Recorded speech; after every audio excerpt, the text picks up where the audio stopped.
I remember being a fan of Arlo Guthrie, thinking someday he's going to get it. And then I learned years later that he may not get it. And in fact, he never did get it. At what point did you get tested? And what made you want to get tested? Well, what happened is I went to West Virginia and was spent about 2 months with my mom.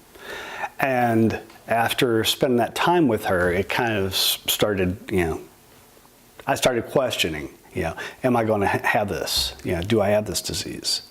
So the following year, I decided to go and get tested for it. So what happened was when I went and got tested, you go in and there's a neurologist that sees you. So you go through this whole neurology appointment, and then you go over to a genetics counselor, and she asks a bunch of questions. And what they do is they're basically trying to get a family history of the disease. So what happened is after I do that, then you go and you get a simple blood test. And then where they're looking for the genes? Or? Yeah, correct. So what happens is after that, it's like it was the longest 2-week wait of my life. So, yeah. I mean, it seemed like, every day I was going through a roller coaster of emotions, Be high, happy one day and then sad and depressed the next day. And it was just, it was very difficult for me. The days that you were happy, was it because on those days you were thinking optimistically, like, oh, it's not going to come back positive? Or was it more that you were just being able to put it out of your mind sometimes? I think it was just me trying to put it out of my mind at that point. Yeah. But what happens is, when you finally have to go through that door to find out, the truth, now it's real. When you go through the door of getting the test Right. and getting the results of the test. Mm-hmm.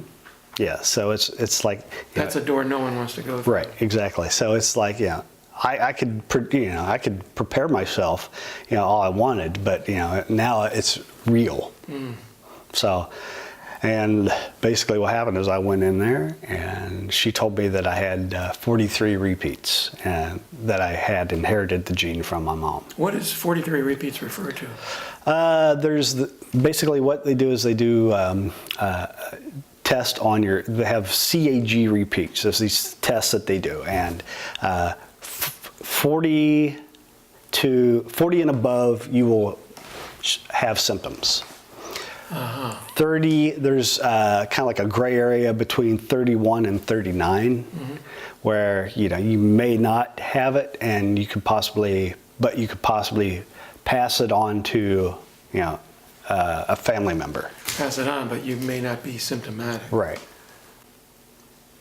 So, all of a sudden, I get this devastating news. 43? 43, yeah. It's not, believe me, it's not as bad as some people, What I had done after my mom passed, I had her tested, so I know what her repeats are, and that's, her repeats are 46.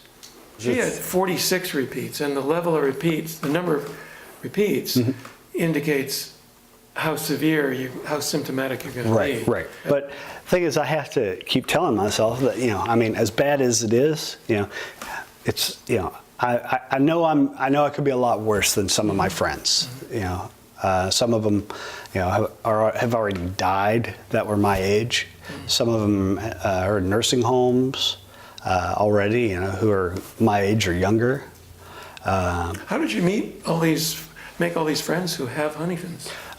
There's a support group that meets every third Thursday of the month in Mill Valley. And I've been going to that one for about 15 years now. And it's run by Andrea Zanko, who is also the genetics counselor at UCSF, who gave me my news. And it's a very, I need that. I need to have that. So you entered that support group 15 years ago. And what stage were you at then? Oh, I just found out that I had tested positive. So I was gene positive is what you would say. Right. Because I wasn't symptomatic at that point, but I knew my status. So it's fortunate there was a support group, because I imagine getting such a devastating diagnosis, you would want to be around other people who know from personal experience what you're going through. That was definitely a plus. It's just being able to, talk to these people, and, you don't have to explain anything to them, because they know, they've been through it. Yeah. So it's very powerful. Yeah. I did not, though. I did not deal with it very well, though. For the first probably month, it was I just felt like numb, Which is exactly how most people feel when getting a devastating diagnosis. And what happened is, while I'm, I feel this way, and it's just like, I remember one night I was at my friend's house. They were letting me sleep on their couch. Well, I wasn't really sleeping. I was just more or less staring at the ceiling, trying to sleep. And I started thinking, you know what, life? You can kick me around until the end of the month. And then after that, I'm going to start taking my life back. So what happened? Eventually, I started to get out of my funk. I wrote a complaint letter to Life saying that I wasn't happy with its job performance. Where did you mail it to?